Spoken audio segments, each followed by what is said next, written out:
Hey, everybody.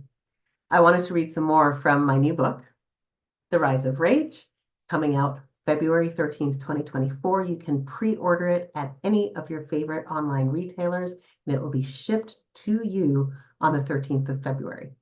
Now, I've been talking a lot about transforming your workplace, and this is in relation to workplace bullying, the increase of aggression and violence that we are seeing in the Canadian workplace. I just wanted to give you some more context for why it is important for us to work through and remediate these toxic relationships that show up in the workplace. I want to talk to you a little bit here about the fallacy of control. And so this comes from the chapter in the book entitled Your Circus, Your Monkeys. All right, your circus, your monkeys. My manager was on my case again. It seemed like every week she had me in her office demanding to know what I was doing, how I was doing it, and accusing me of being the reason that we would not meet our government mandated quotas. I was beyond stressed. You see, I had bought into the narrative of the administration, which was that I should be happy I had a job. I should be amenable to whatever abuse was directed at me by my peers or my supervisors, and regardless of the challenges I was presented with in doing my job, I should always perform to their standards. I was drowning in shoulds. Despite my every effort to control my work environment, I was feeling more unwell, losing sleep, and suffering headaches and other serious health issues due to the magnitude of stress that I was under. One day, I reached my breaking point. I turned back to TSA. Now, if y'all have followed me, I'm just jumping out of the book here for a second. If you all follow me, you know what TSA is. You can go back through my feeds, but I will put some information about TSA in the caption so you understand what that is. So I turned back to TSA because I had run out of strategies for controlling my circumstances.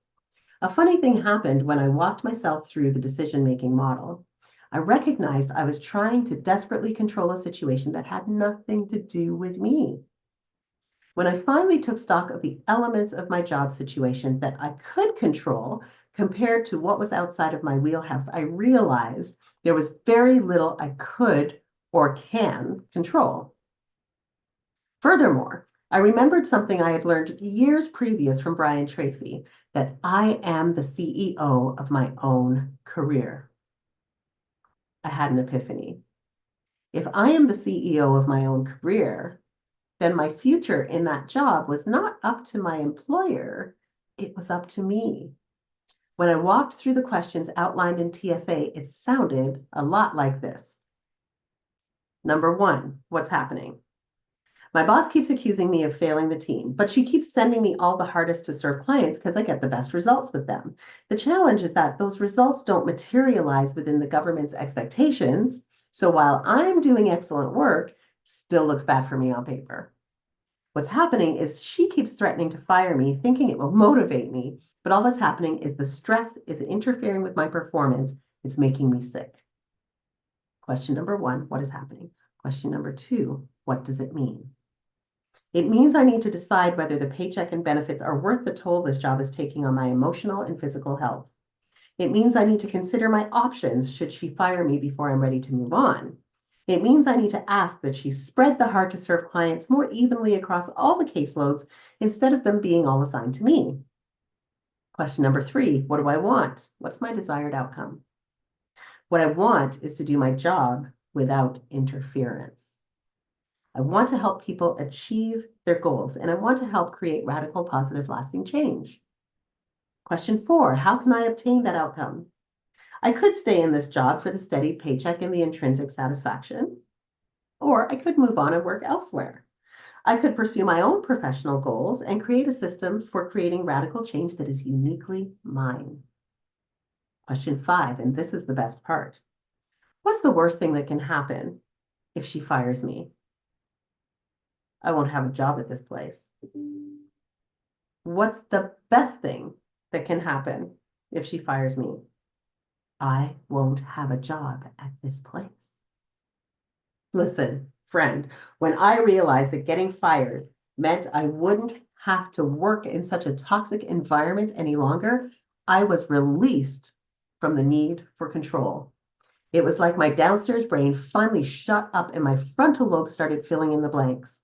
I had an impressive resume, loads of work experience, a concurrent undergrad degree, and a stack of certificates from all kinds of additional training. My upstairs brain reminded me that I could find work elsewhere if I wanted it. And I also knew I could make a go of my own business if I so chose. The final question we ask in the T section of TSA is, what is the lifetime value of this event? The realization came to me that this was a pivotal moment in my career. I could knuckle under the pressure of my employer and continue to strive towards meeting her impossible demands, or I could wrest back control of those things within my power to direct my thoughts, my beliefs, my choices, my actions, and my responses. That was a little bit of a long read, but again, there's a reason for it.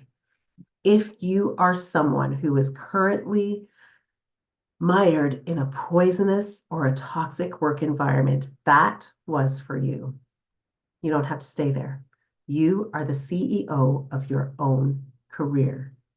Call it quiet quitting, call it quiet firing, call it whatever you like, but you are in control of the decisions you make about your future. No one else has control over that. No one else has power over that. Only you do. Are you curious about how you can transform your workplace? Send me a DM and let's chat.